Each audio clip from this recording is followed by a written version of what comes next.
what's the advantage of lowering the ride height on the front on a sport mod? I noticed a lot of guys are having the right front frame rail hitting the ground. Um, well, I think the general attitude anymore is we're running the front ends lower than what we have in the past. Um, it just seems to be kind of the trend.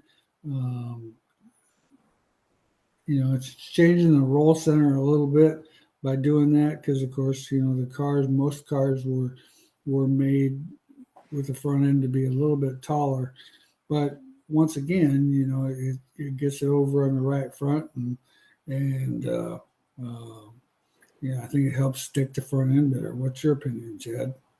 Yeah, I mean, I think that's, again, it's all a balancing act. Like if you run a stiffer spring rate and run a lower ride height, you're just manipulating the roll center to get it there and have the stiffer spring to get the transition, or a lot of guys run a really soft spring tied up. You can't do that. So that kind of gives you that play on that roll center. So it's a balancing act. I mean, there's no way that dragging that frame rail is a good situation either. So you're always flirting with getting that frame rail as low as you can to get that car to Mm-hmm. turn as good as you can. But when you're skipping across the racetrack, your right front's not compliant then anyways. So, the right front corner is the first one there. So that's usually the first one you work on when you get to the racetrack and make sure that's happy before you start doing anything else.